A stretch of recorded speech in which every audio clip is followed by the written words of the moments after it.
Home, 10 hours. Then all of it again. Just finished my shift. That's my car right there. Long night? Where'd you steal this car? It's mine. My badge is right here on my collar. Your kind doesn't usually park in this lot. Everything's here. My name, same as the plate. Yeah, dispatch bro. Need a tow. Recovering a vehicle. Pruitt. Maybe just run the plate. My husband picked out this car. He's gone 3 years. So understand what you're asking me. Where I stole. I've asked politely 3 times. Stay right where you are. It's Carver. I'm gonna need someone to come out. Where'd you steal this car? The officer said it flat, like it was already true, like the question was a formality before the arrest.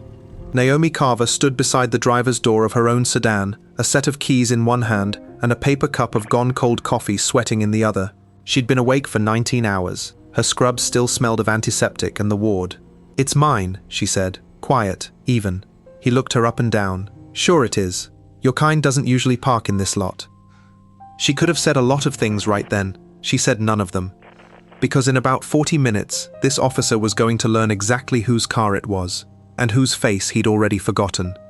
One call. That's all it would take. But first, he made her stand in the cold and wait for a tow truck.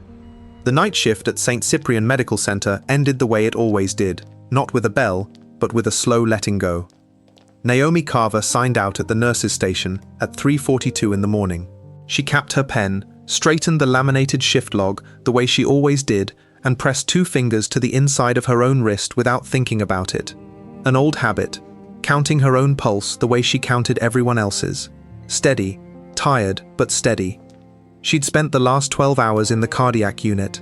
2 codes, 1 family she'd sat with until the crying stopped, a young man in bed 9 who'd come in grey and left pink, breathing on his own, because she'd caught the rhythm going wrong on the monitor before the alarm did. She didn't think about any of that as heroic. It was Tuesday. She badged out through the staff exit, the little reader chirped green, the way it had 10,000 times, and stepped into the parking structure's ground level, where the staff lot sat under a row of sodium lamps that turned everything the color of weak tea. Her car was where she'd left it, 3rd row, near the pillar with the faded number 4. A modest sedan, 6 years old, 1 hubcap slightly duller than the rest. She'd bought it the year after her husband died. It wasn't much, but it was hers, paid off, and it started every morning without complaint. She was reaching for the door when the headlights swung across her. A patrol car, Precinct 12. It rolled up slow and stopped at an angle, the way they do when they've already decided something. The door opened.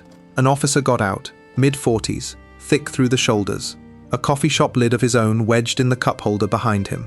His nameplate read Pruitt. He hooked his thumb into his belt as he walked, and he did not look at her car. He looked at her. "Long night," he said. It wasn't friendly. "Just finished," Naomi said. She kept the keys visible in her palm. "This your vehicle?" "Yes, sir." He came around the front of it, running his eyes over the hood, the plate, the dull hubcap. His jaw worked like he was chewing on something. Then he said it, in that flat voice that had already made up its mind. "Where'd you steal this car?" The words sat in the cold air between them. Naomi felt the exhaustion in her legs, the ache behind her eyes, the particular heaviness of a body that had been giving all night and had nothing left to spare for this. She looked at him. Her eyes were tired, but they were patient. She'd seen a lot of certainty in her life. She knew how it worked. "It's mine," she said again. "I can show you the registration." He didn't answer that. He looked her up and down, the scrubs, the sneakers worn soft at the heel, the ID badge still clipped to her collar. His eyes passed right over the badge like it wasn't there. "Your kind doesn't usually park in this lot," he said. A second officer had gotten out of the passenger side now. Younger, his nameplate read Nguyen. He hung back near the patrol car, hands loose, watching. Something in his posture said he already didn't like where this was going. Naomi's thumb found the inside of her wrist again. 2 fingers. Her own pulse, steady under the skin. "Officer Pruitt," she said, reading his name. "I've been on shift since 3 yesterday afternoon. I'd really like to go home. What do you need from me?" "I need to know how a car like this ends up with a woman like you," he said. She set the cold coffee cup down on the roof of her own car. She reached, slowly, both hands visible, for the lanyard around her neck, then thought better of it and stopped. She let the small pouch it held stay zipped. Instead, she pulled her wallet from her bag. Registration, insurance, driver's license, all of it laid out flat on her palm like an offering. "Everything's here," she said.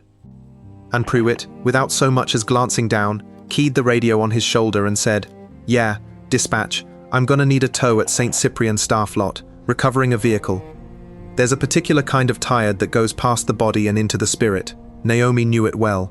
It was the tired of holding a dying man's daughter while she screamed. It was the tired of double shifts stitched together with vending machine coffee. And it was the tired, now, of standing in a parking lot at 4 in the morning, holding out proof of her own life to a man who would not look at it.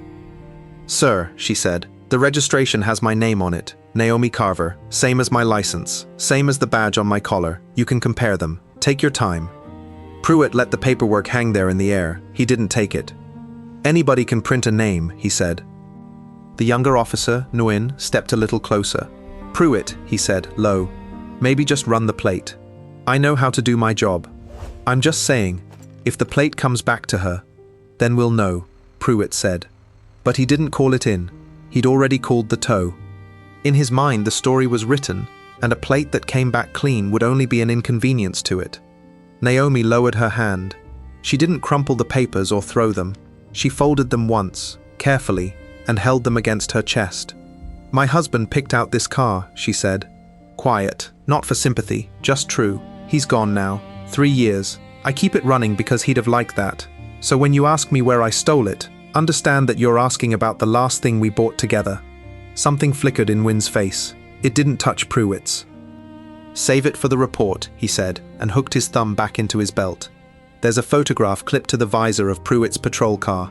His daughter, 19, in a white coat, 2 sizes too big, on the day she'd started her nursing program. He was proud of her. He'd been passed over for sergeant twice in 4 years, and it had turned something in him hard and small, and the only soft thing left in him was that girl in the white coat. But he wasn't thinking about her right now. He was thinking about being right. The tow truck's yellow lights came sweeping up the ramp at 4:11. Naomi watched them come. Her face didn't change, but she pressed 2 fingers to her wrist again, and this time she held them there a moment longer, as if reminding herself that her own heart was still keeping time, whatever the world decided about her tonight. She had spent her whole career being the calm in other people's worst moments. She could be calm in her own. "Officer Pruitt," she said, "before this goes any further, I'd like to make one phone call. That's all. One call." He almost laughed. "You'll get your call. At booking." "It's not that kind of call," she said. But he'd already turned to wave the tow truck into position. "If you're feeling this one, that slow burn of watching someone good be treated as less than they are, take a second and let this channel know. Subscribe and leave one word in the comments, patient, because that's what she is, and we're not done yet. Stay with her. What happens in the next few minutes is the whole reason this story exists." The tow operator was a heavy-set man named Doyle who'd done 1,000 of these and wanted nothing to do with any of it. He climbed down, clipboard in hand, and looked from the sedan to the nurse to the officer. "This the recovery?" he asked. "That's it," Pruitt said. Doyle walked around the car. He crouched by the plate. He looked at the little parking sticker in the corner of the windshield, the St. Cyprian staff decal, current year, the barcode still crisp. "She's got a staff tag," Doyle said. "You run the plate?" "I've got this handled." Doyle straightened up slow. "Man, I'll hook it if you tell me to hook it. But I've towed out of this lot before, and the last time somebody's decal came back valid, the hospital chewed my boss out for an hour." He shrugged. "Just saying, your call." "It's my call," Pruitt agreed. Naomi had been standing very still through all of this, the folded papers against her chest. Now she spoke, and her voice was even and low, and it carried the way a nurse's voice carries across a ward at night. Quiet enough not to wake anyone, clear enough to be obeyed. "Officer, I've asked you politely 3 times to look at my documents. You've refused 3 times. I've offered to let you run my plate. You've refused. You've called a tow on a vehicle with a valid staff decal and asked me nothing that could actually tell you the truth." She paused. "So I'm going to make my one call now, and I'm going to ask you to stay exactly where you are while I do it." For the first time, something in her tone made him hesitate. Not the words, the way she said them, like a person used to being at the top of a chain of command. not the bottom of one. She unzipped the small pouch on her lanyard. She took out a phone, and she did not dial 911, and she did not call a lawyer. She dialed a number from memory, held the phone to her ear, and said a few quiet words into it. "It's Carver. I'm going to need someone to come out." Then she turned the phone face down against her chest, and she waited, and for the first time all night, she smiled. It was a tired smile. It was not unkind. It was the smile of someone who had tried, and tried, and tried to do this the gentle way. Pruitt frowned. "Who'd you call?" "A union rep won't." "Not my union," she said. Nguyen had gone very quiet. He was looking at the phone. He was looking at the way she stood. Younger officers sometimes have an instinct the older ones have lost, and Nguyen's instinct was standing up on the back of his neck, like a cold draft. "Pruitt," he said, "I think we should wait on the tow." "We're not waiting on." "I think we should wait on the tow," Nguyen said again, and this time it wasn't a suggestion. The radio on Pruitt's shoulder crackled. Not dispatch. A different channel, a voice he didn't recognize, clipped and formal, asking Precinct 12 to confirm a unit's location at St. Cyprian Medical Center. Doyle set his clipboard down on the hood of the tow truck and quietly decided he was going to have a cigarette and stay out of whatever this was. It took 11 minutes. In those 11 minutes, Naomi Carver did not say another word. She leaned against the door of her own car, under the tea-colored lamp, and she pressed 2 fingers to her wrist, and she counted. 68. Steady. Pruitt filled the silence the way certain men do when the ground has started to feel less solid than it did, with motion. He walked to his patrol car and back. He told Doyle to hold off. Just hold off a minute. He glanced at Naomi and away, at Naomi and away. "You a lawyer?" he finally asked, trying to make it sound casual. She didn't answer. At 4:26, a dark SUV came up the parking ramp with no lights and no siren, and that was somehow worse than lights and siren. It stopped. Then a second one behind it. Then a Precinct 12 supervisor's cruiser, arriving fast, its amber flashes throwing the whole concrete ceiling into strobing gold. Doors opened. People got out. 2 in plain dark jackets, 1 in a pressed uniform Naomi recognized, and 1 older man in a watch commander's whites whose face, when he saw the tow truck hooked up beside a hospital employee's sedan, went slack and then very tight. The watch commander was named Halloran. He'd run Precinct 12 for 9 years. He crossed the lot in a dozen strides, and he did not look at Pruitt first. He looked at Naomi. "Ma'am," he said, "are you all right?" "I'm fine," she said. Tired. One of the dark-jacketed figures, a woman with a lanyard of her own, walked directly to Naomi, and the two of them spoke too quietly to hear, and the woman glanced once at Pruitt, with an expression that could have frozen the coffee still sweating on the roof of the car. Then she turned to Halloran and opened a slim credential wallet and held it up, and the amber light caught a seal Pruitt didn't recognize but somehow knew he should. "Commander," the woman said, "you want to tell your officer to unhook that vehicle, now." Halloran didn't ask why. He turned to Doyle. Drop it right now." Doyle was already moving, already unhooking, glad to be doing anything that got him further from this. Pruitt's mouth had gone dry. "Sir, She couldn't produce. The vehicle looked. "Did you run the plate?" Halloran asked. Silence. "Did you run the plate, officer?" "No, sir." "Did she offer you her registration?" The younger officer, Nguyen, answered before Pruitt could. "She offered it 3 times, sir. And her license. And to run the plate." He refused all of it and called a tow. Nguyen's voice was steady. He'd made his choice about which side of this he was on. "I asked him to wait. It's in my body cam."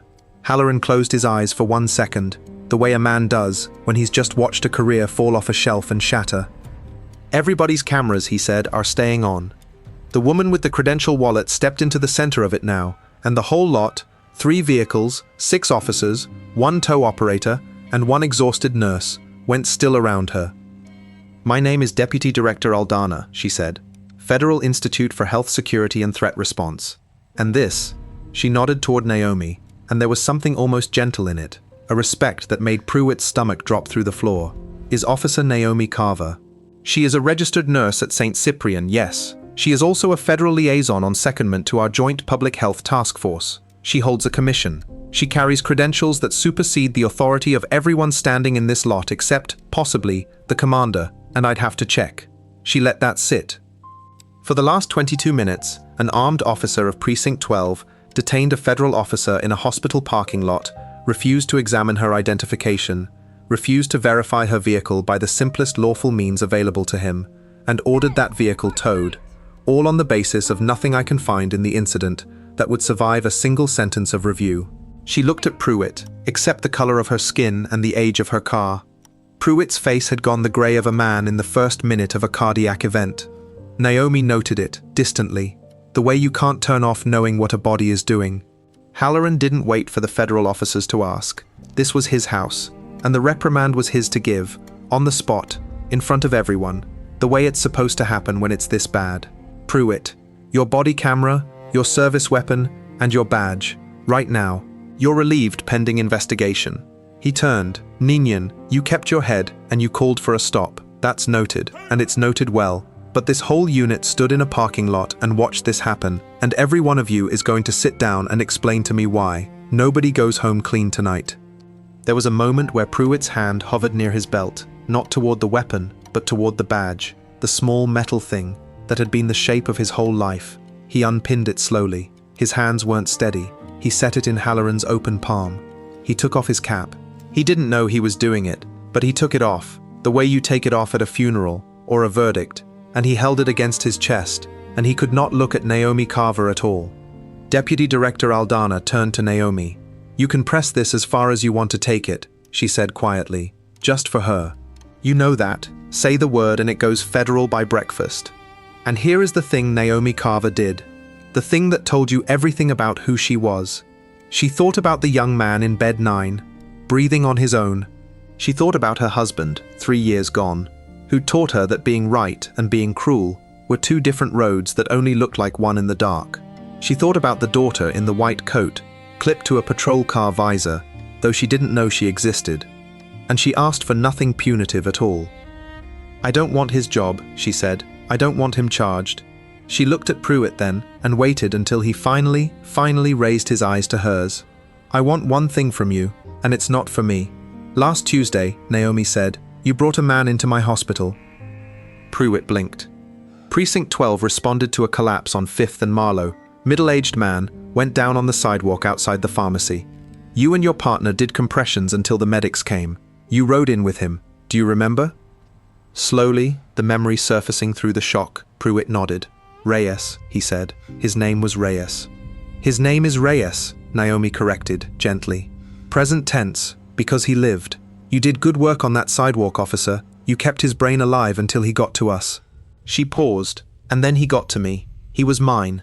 Cardiac unit, bed 9, all last week. His heart kept trying to quit, and I kept talking it back. He went home on Sunday, to a wife and 2 kids, because of a chain of people who refused to give up on him. You were the first link in that chain. The lot was silent. Even the amber lights seemed to slow. You saved a man's life last week, and you have no idea what I look like, Naomi said. You stood in this lot tonight, and you couldn't see a nurse. That's the whole thing, Officer Pruitt, that's all of it. The people who keep us breathing in the dark, the nurses, the medics, the ones on the sidewalk doing compressions at 2 in the morning. We don't get to choose what we look like when we're doing it, and the community we serve doesn't get to decide we're only worth protecting once it's checked our paperwork. She picked her cold coffee up off the roof of the car. It had stopped sweating. It was just cold now, the ice of it long melted. So here's what I want. Next time a tired woman in scrubs is standing next to her own car at 4 in the morning, I want you to see Reyes. I want you to remember that the last stranger you decided didn't belong turned out to be the reason a family still has a father. Carry that. That's all I'm asking. Carry his face. Pruitt's jaw was working. His eyes were wet, and he was a man who had not let anyone see that in a very long time. He nodded, once, and it was the only honest thing he'd done all night. I will, he said, his voice cracked on it. I will, ma'am. Deputy Director Aldana let out a long breath and, for the first time, almost smiled. Naomi got into her car, her own car, her husband's car, the last thing they bought together, and she started it. And it started the first time, the way it always did. She pressed 2 fingers to the inside of her wrist. 66 now. Slower. She was going to sleep for 10 hours, and then do it all again. The investigation ran its course over the following months. Pruitt wasn't fired. The review found the stop wrongful, but recommended retraining and probation over dismissal. in part because a federal officer had personally declined to pursue charges. He kept his badge. He asked to be assigned when he came back to the shift that ran past the hospital at night. Some people said he did it to make up for something. He never said why. Precinct 12 changed its parking recovery policy that spring. No tow on a vehicle with a valid employer decal without a plate check first. In writing, no exceptions. Moon made sergeant a year later. Naomi never sought recognition for any of it, and never told the story herself, and went back to the only job she'd ever really wanted, which was catching the wrong rhythm on the monitor before the alarm ever got the chance. And once, just once, months later, a police officer walked into St. Cyprian at the end of a night shift, found a nurse in the lot fumbling with her keys and a cold cup of coffee, and instead of asking a single question, he simply held the door. Naomi asked for the smallest thing a person can ask for, and the largest. Not punishment, just to be seen, just for the people who keep us alive in the dark to be remembered in the light. If this story moved you, stay with us. Subscribe, and tell me in the comments about someone in your life who serves quietly and rarely gets thanked. A nurse, a medic, a caregiver, anyone. Say their name here. Let's make sure at least one place remembers their face. We'll have another story for you soon. Until then, be the one who holds the door.